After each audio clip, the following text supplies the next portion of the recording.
আমরা আজকে একটা অত্যন্ত কঠিন সময় অতিক্রম করছি।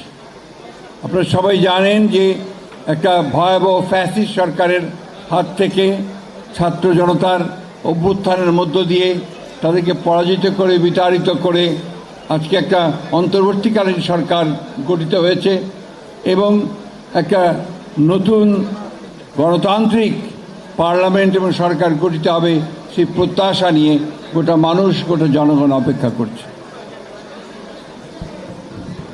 আমরা বিশ্বাস করি যে এই সময়টা আমরা সবাই যে যেখানে আছি আমরা দায়িত্বশীলতার সঙ্গে আমাদের ভূমিকা আমরা পালন করব।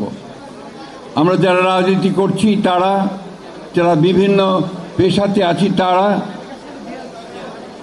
যারা বিভিন্নভাবে সরকার অথবা জনগণের সঙ্গে সম্পৃক্ত আছি তারা সবাই আমরা এমনভাবে কথা বলবো, কাজ করব তা যেন আমাদের এই গণতন্ত্রের উত্তরণের পথকে আরো সুগম করে দেয়।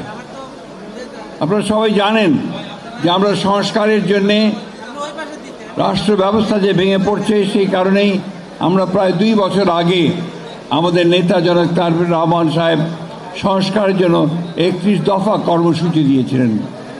সেই কর্মসূচির মধ্যে আমাদের রাষ্ট্র সংস্কারের যে কথাগুলো বলা আছে সেই কথাগুলো আমরা মনে করি যথেষ্ট দেশের পরিবর্তনের জন্য খাপ খাওয়ানোর জন্য। আজকে অন্তর্বর্তীকালীন সরকার সংস্কার কমিশন গঠন করেছে।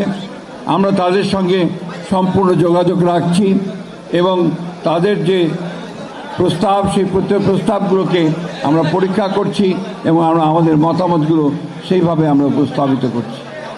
তো একটা জিনিস আমাদের সবসময় মনে রাখতে হবে যে বাংলাদেশের ঐতিহ্য, বাংলাদেশের জনগণের রাজনৈতিক ঐতিহ্য, তাদের ধর্মীয় মূল্যবোধ, তাদের কৃষ্টি, তাদের সংস্কৃতি সব কিছুকে সামনে রেখেই কিন্তু আমাদেরকে এই সামনের দিকে সংস্কার অথবা এবং আর সেই সঙ্গে এগিয়ে যাওয়ার যে পথ সেই পথকে বেছে নিতে হবে।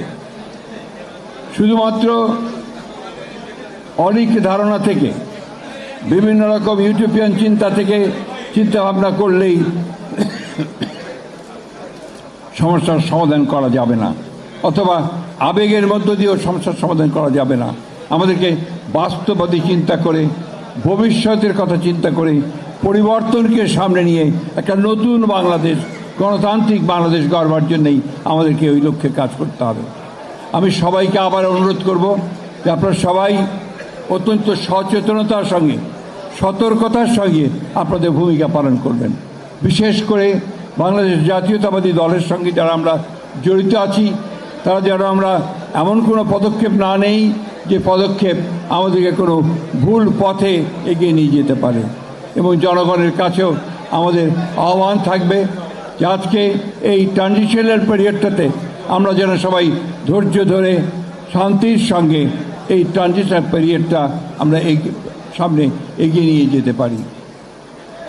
যেটা আমাদের বারবার বলছি যে এখন যে সমস্যা, সেই সংকট, যে চ্যালেঞ্জ, এগুলোকে মোকাবেলা করার জন্য অত্যন্ত দ্রুত নির্বাচন অনুষ্ঠান করা দরকার।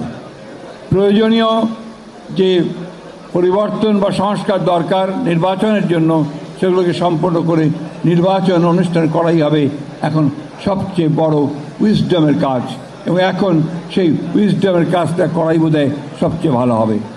আমাদের ভারপ্রাপ্ত চেয়ারম্যান বারবার এই একই কথা বলছেন যে আমরা যেন আমাদের পথকে ভুলে না যাই, আমরা যেন আমাদের সঠিক পথে পরিচালিত হই এবং একই সঙ্গে এমন কোনো ব্যবস্থা না নেই যা আমাদেরকে ক্ষতিগ্রস্ত করে।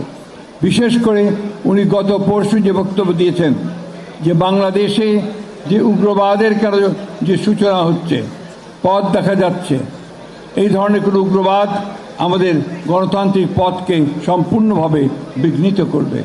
আমরা যেন সেই পথে কোনো মতেই এগিয়ে না যাই।